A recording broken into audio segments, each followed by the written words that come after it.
God on the Move. I think that's been a great advance in Argentinian church in the last years, that we're starting to work together and not seeing ourselves as enemies, but seeing how God shows in the different ways we are, just as I said in cultures, in the denominations too. Argentina is the second largest country in South America and is home to more than 46 million people with a rich cultural heritage shaped by European and Latin American influences. While historically a predominantly Roman Catholic nation, Argentina has seen steady growth in evangelical Christianity over recent decades, particularly in urban areas. Young evangelicals are increasingly active in churches, campus ministries, and social initiatives, seeking to integrate their faith with issues such as justice, community, and personal discipleship. They present a diverse and growing movement that values worship, biblical teaching, and mission, while navigating the opportunities and challenges of an increasingly secular society. This emerging generation has significant potential to shape the future of the Argentine church and contribute to gospel witness across Latin America. You are listening to the God on the Move podcast. This Lausanne movement production is part of a wider initiative dedicated to sharing testimonies of God's work across the world for every believer. And this is a story about an evangelical younger leader's perspective on Argentina. The voice you heard earlier is Priscila Szuka. She's a servant of Christ, and this is her story. My name is Priscila. I'm from Argentina. I'm 28 years old, just brand new. My birthday was a few weeks ago, so I'm just starting to use my 28th year in this earth. I'm from a small country in the south of Argentina called Bariloche, one of the most beautiful cities in Argentina. Not because I have lived all my life here, but everyone says so. So I'm totally impartial with that. I attend a Baptist church here since I was born, and I've grown up in there, and I'm currently serving there in a lot of ministries. We have a phrase here in Argentina that's called figurita repetida, which is like a repeated sticker, because it's very common here for the World Cups or everything to have albums with the stickers with the players and national teams and everything. And when you start collecting those, you usually start to get repeated ones because you get the same. So we use that phrase when someone is everywhere, like you're figurita repetida, like you're a repeated sticker. So that's me in church. I'm just what I need to be, or sometimes not, but I'm there trying to serve the church. I feel like Argentina is one of those countries one has a certain idea of: football and steak, Mate and Catholic Church, Patagonia and Messi. You get the idea. But these are almost stereotypes. How much do we actually know about Argentina? I don't like guessing. And so I asked Priscila what it's like to grow up there.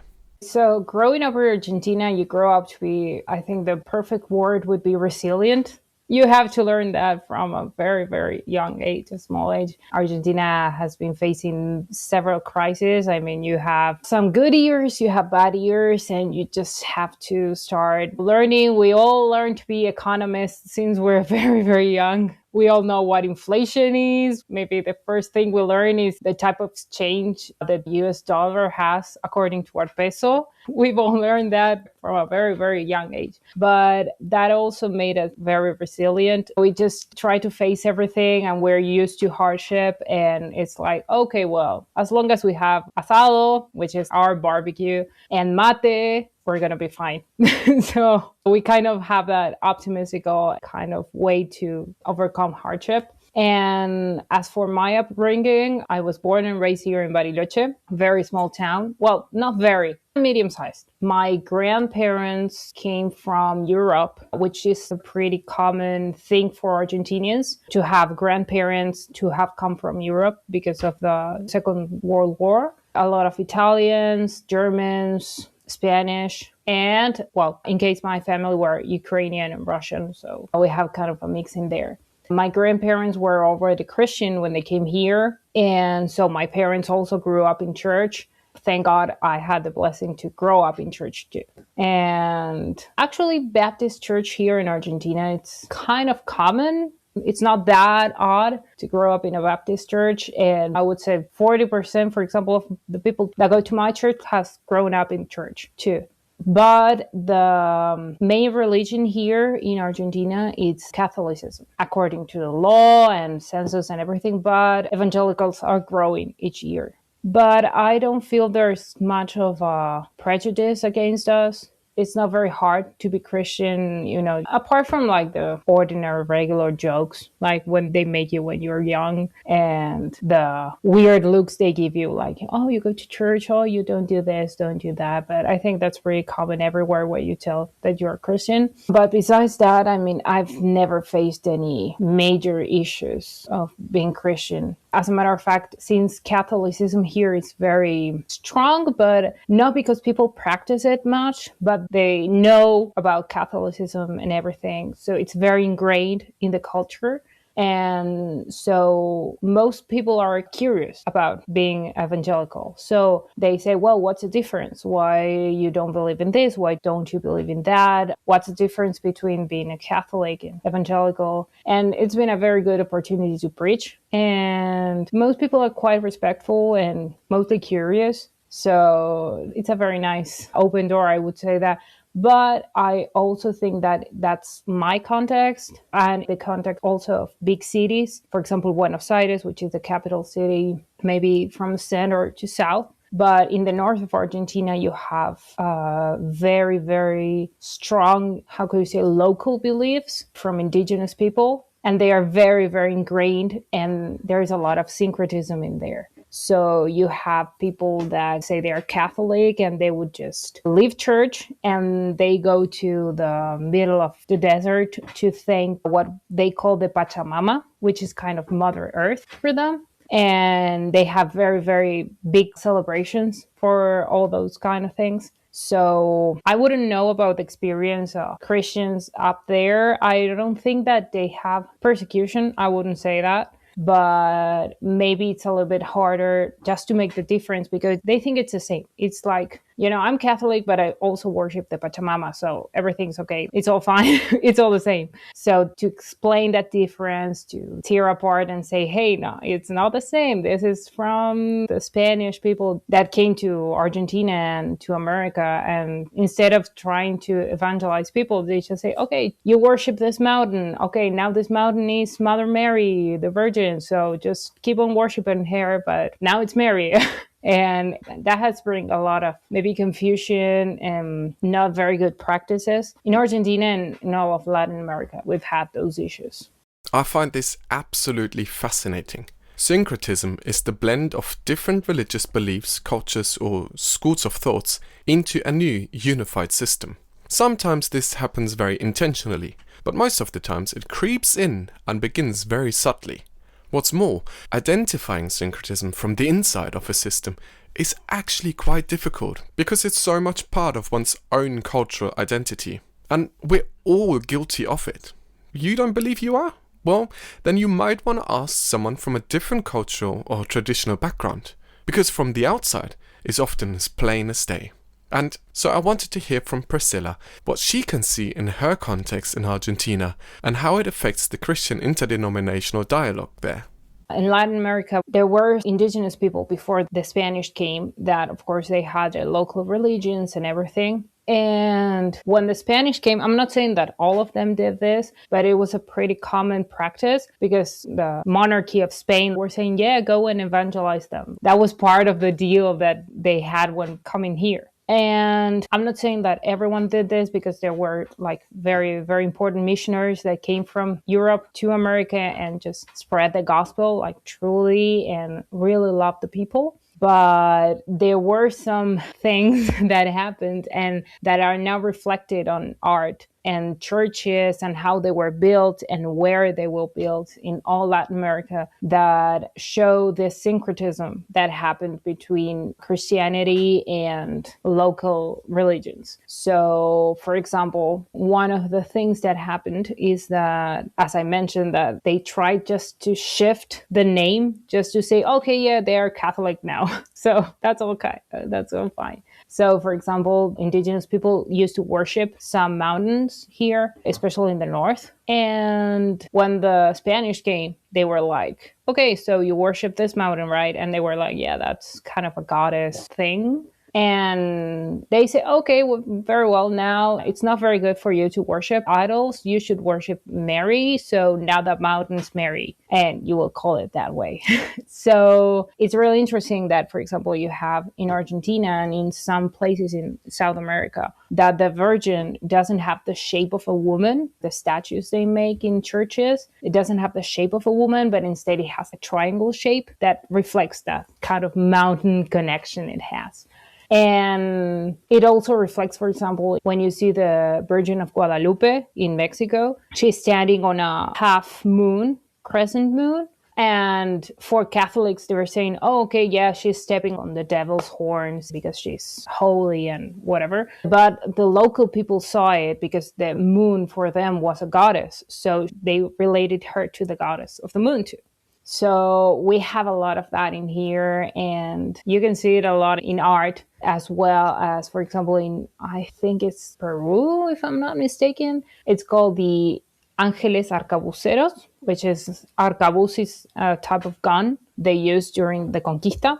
And when you see the angels as they painted it in Peru, they are dressed as Spanish people from that time, of course. And they have this gun in their hands, the arcabuz. And their wings, instead of being white as it's usually painted, they are colorful like the wings of the type of birds that are in that region. And because they associate it, because they say that the conquistadores, when they came, they say, well, the messengers of God. And when they teach the people that angels are the messengers of God, they just link the ideas and they say, oh, okay, they are angels. And since they weren't used to the idea of white wings, they say, okay, wings, our birds are colorful, so their wings are going to be colorful too. It's really interesting to look into history. In Argentina, I think it's mainly from the evangelicals that they make this huge separation. I think it's partly, I don't want just to mess up and just say whatever, so I'm just trying to think very well this. I think that this division is mainly because of doctrine and all this part of the Virgin and the saints going to confession, the blood and body of Christ, and all this liturgy and, well, all the doctrine that comes with it. I think that marks the division. And I think it's what's happening all around the world, but I don't want to generalize, so I'm just talking about Argentina. Catholicism has become really nominal. People just say they're Catholic because their families have been Catholic. And since we had a lot of influence from Italians and Spanish, that's very usual for families to be from generations Catholic. But people stopped practicing so much. Most of them might have a Bible in their home, but they wouldn't read it, they wouldn't go to mass. Maybe they had been baptized or taken the first communion, but not because they wanted to, just because their families made them. And when they started growing up, they just start going apart. And most of them would just, if they say they're Catholic, they're like, yeah, I'm Catholic, but I don't go to mass. I'm just believing the concept of that. And there's a lot of people who has just denied everything. I'm like, no way I'm going there. I'm no Catholic. I'm just starting to look into new things. And I know a lot of people that have had that experience, especially people who went to religious schools. Like I went to a religious school in high school. And most of them, maybe they pray in the morning and you have a subject that's religion, but most of them really don't care about that. So Catholicism has become really nominal. And I'm not saying that there are no evangelicals who are nominal to them. They say, yeah, I'm Christian, but I just go to church and nothing else. But I think that evangelicals have been more, how do you say, they take it seriously. I mean, they're really evangelicals. They're really Christians, and they try to live their faith. Several years ago, there was a very, very big division between, for example, Pentecostals, Baptists. It was a great division here in Argentina. Baptist church wouldn't work with a Pentecostal church.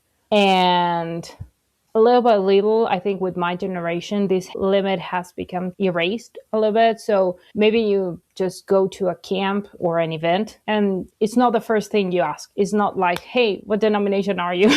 It's just you become friends and you start working together. And maybe years later you find out, oh, they were Pentecostal and I'm a Baptist. So, but everything's good. Like we can work together. But imagine if this was the case inside the evangelical world with Catholics, it's still a very hard issue. And I think that it's most of the doctrine that we don't agree with that, salvation by works or just praying to the Virgin. It's just we don't tend to work together a lot. But I wouldn't say there is an open rivalry or we hate them. It's that we don't think that they're in the right path. So we don't work in that kind of things, but everything's good. I mean, I have Catholic friends and I think God is moving everywhere. And having a wrong idea, it's not a limit for him to work. Because if it would be, like, none of us would be saved. Everyone had wrong ideas one point or another, like very extreme or maybe closer to Christianity, but we were all in confusion and in darkness, and God reached us there. And they are like a step outside the door. That's what I imagine. They just need to encounter the true God and the one who saves them by grace and the only God, that they don't need any intermediary. They don't need a priest or they don't need the virgin to go before them. They can go before God. So yeah, I think that God can and is moving. He's finding them where they are as he found us all. And he's just revealing the truth to them too, as he did to us. So I think that if I were to plan an outing or an event, a Christian event, an evangelical event, I wouldn't just work with Catholics, but because of these doctrinal reasons, because I don't know, if someone would come to Christ and they face someone who says, hey, but you need to earn that. It's like, hey, that's not correct. So that's the kind of limits that maybe we're putting right now, but that's because of a doctrine. I know for some this is a highly contentious topic, and your own cultural context will very likely influence how you respond to it. So let's leave it here and return our focus on Priscila's story. She mentioned that she is like a sticker card, involved in many areas in her church. But I wanted to hear more about that and what she's actually really passionate about.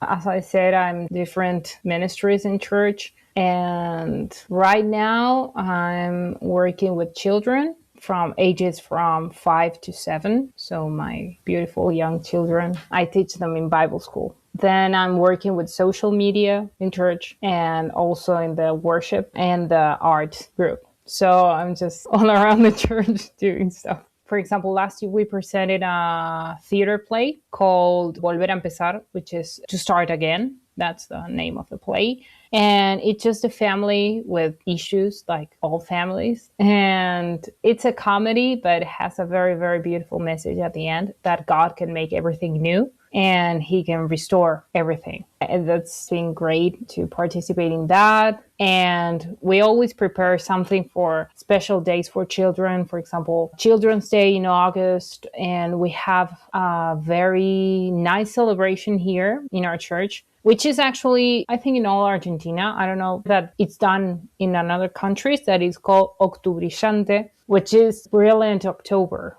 Octobrilliant. That would be the translation.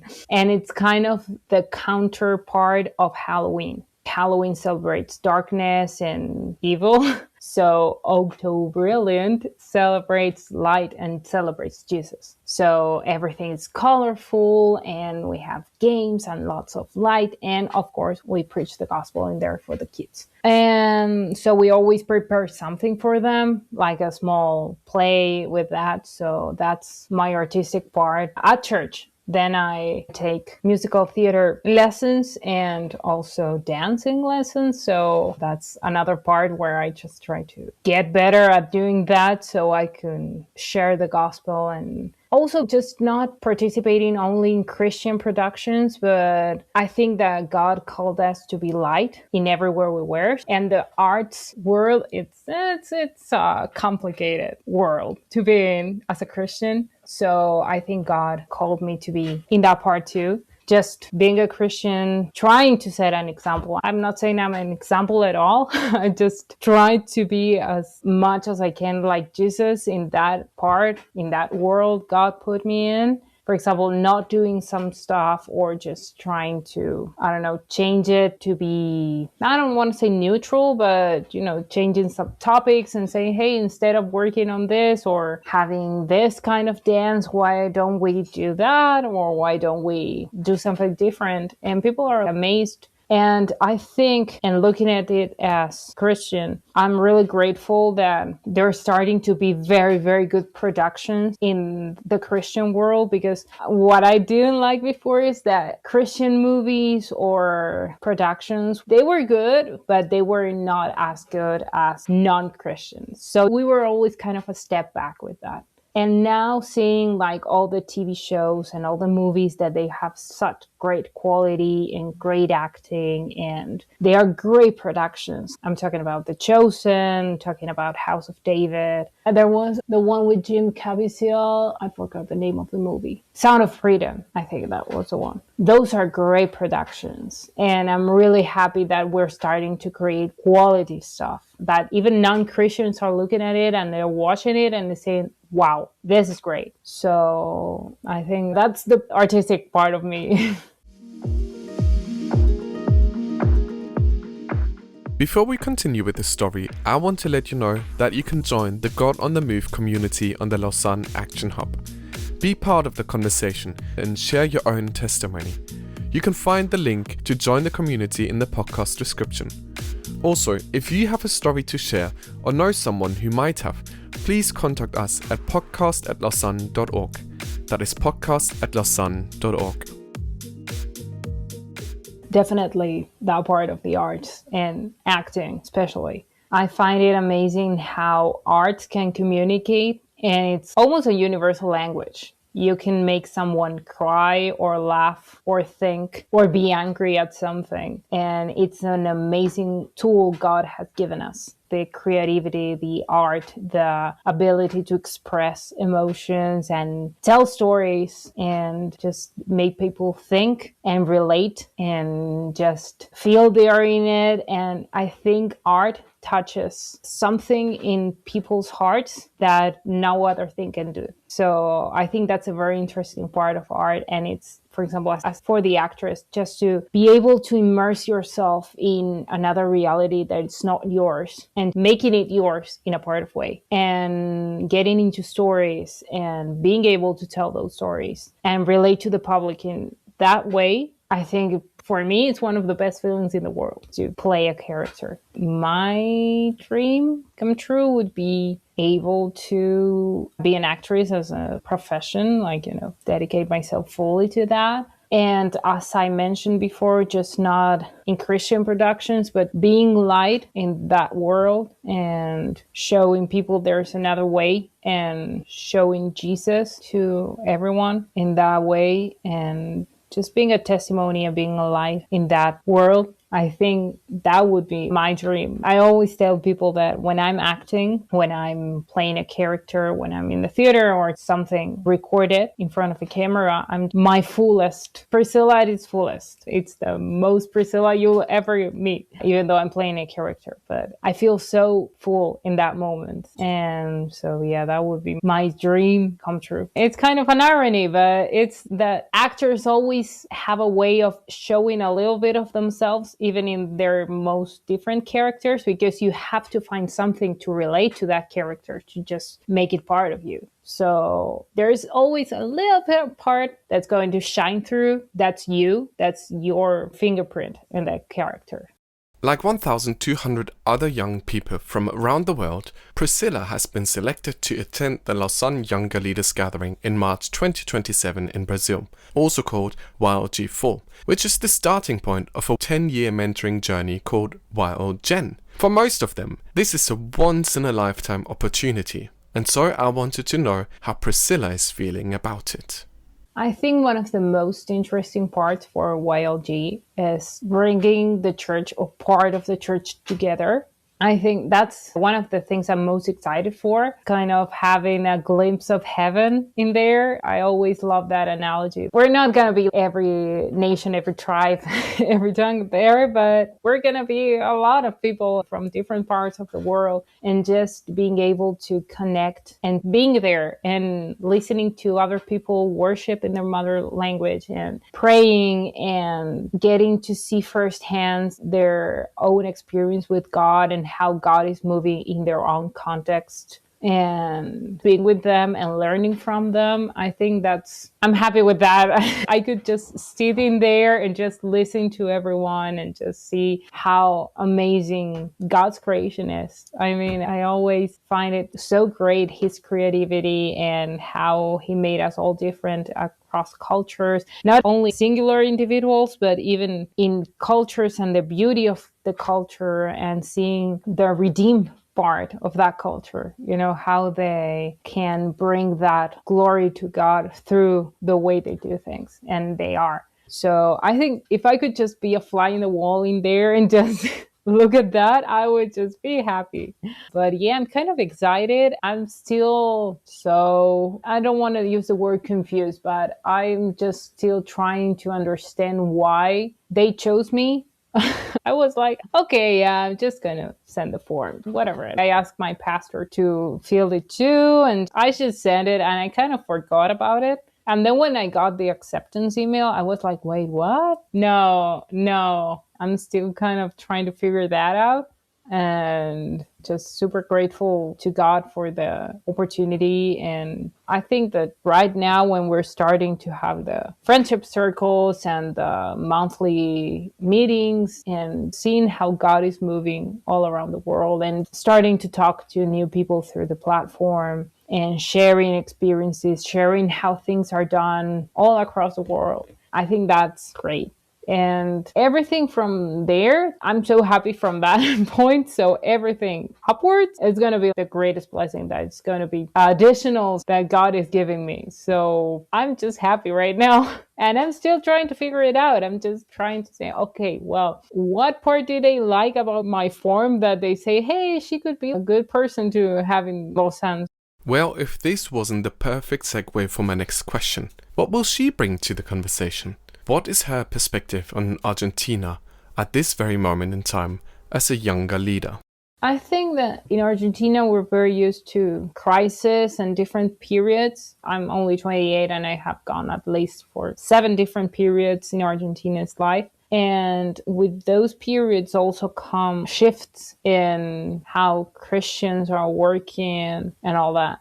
I would say that right now the church is growing. And a very, very nice thing is that we're starting to work together. As I mentioned with the question of Catholicism, we're starting to see that we're all the body of Christ and we just express it differently. So we're starting to see that we have to work together. And that's also a very nice part about Lausanne, that it promotes this togetherness and this work together. So I think that's been a great advance in Argentinian church in the last years, that we're starting to work together and not seeing ourselves as enemies, but seeing how God shows in the different ways we are, just as I said in cultures, in the denominations too. And we still have a long way ahead of us until that's something that's totally done everywhere. But I think we have taken a very good, nice step forward towards that. At least here from my city, it's a very nice thing because my city is very touristic. So we receive people from all around the world.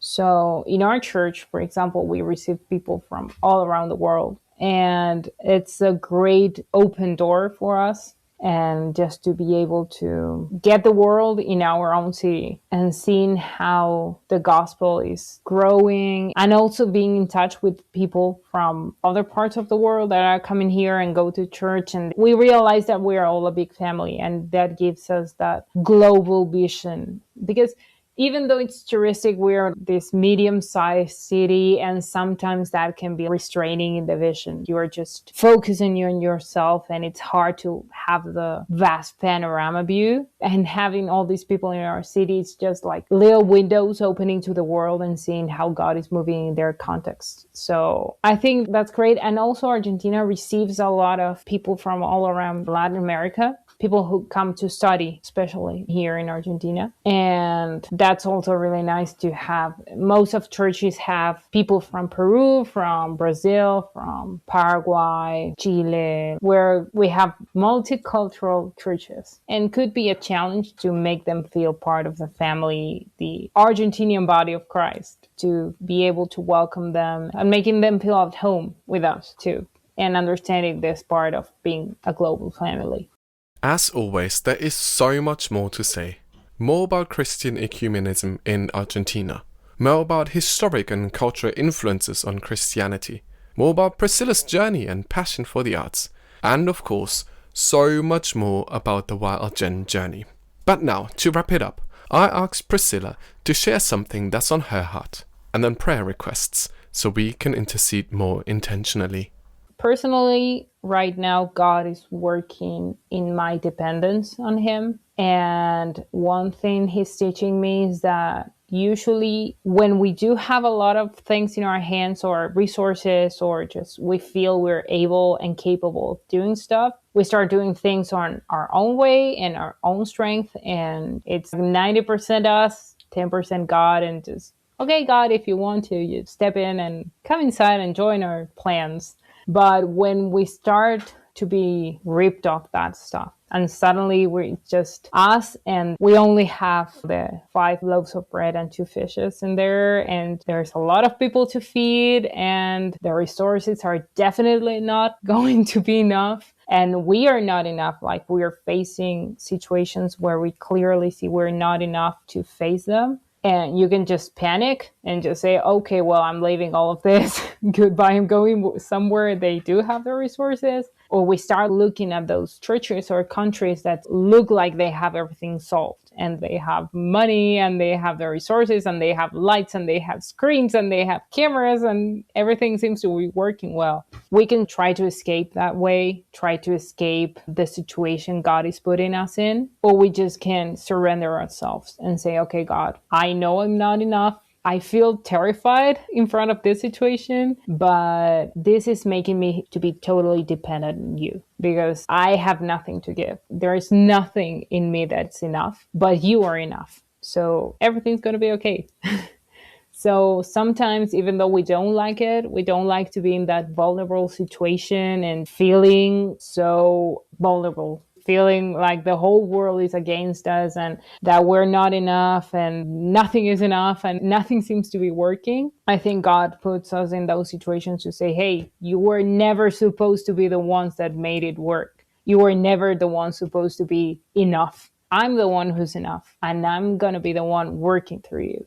So I think that's something we all would have to learn as a global church, as the body of Christ, that God is enough. And if He's enough, we're fine. We're going to be fine. His gospel is not going to stop. And He's the first person concerned that the gospel reaches everyone. So if we are also concerned about that, we are after His own heart. He's going to give us the tools, and He's going to give us the ways and the resources, and He's going to open ways where there were no ways, as Isaiah says. And so I think that as a church, we should be praying that in front of these challenges, in front of these difficulties, not to surrender, not to lose faith, not to lose courage, but instead of looking at the giant, looking at our God, who is greater than this giant. And I think we should pray like, okay, God, show us who is on our side. Make yourself shown in our lives and give us the courage to move on and walk in faith, even though we can't see what's ahead of us, even though we feel like we're not enough. Remind us that you are enough.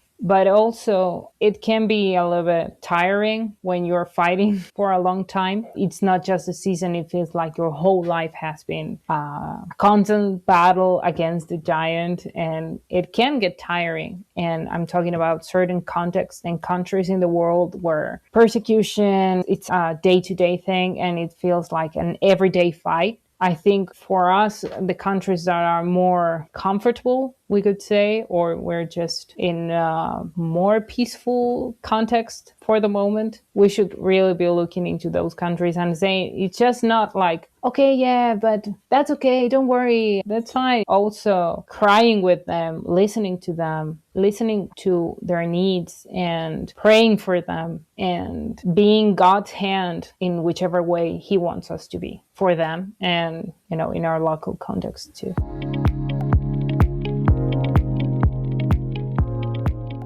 You have listened to the God on the Move podcast, which is part of the Lausanne Movement's wider God on the Move initiative, where we want to share inspiring God stories from the global church with the global church.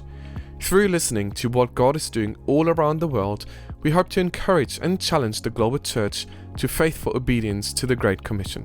So let's accelerate global mission together toward a vision for the gospel for every person, disciple-making churches for every people and place, Christ-like leaders in every church and sector, and kingdom impact in every sphere of society.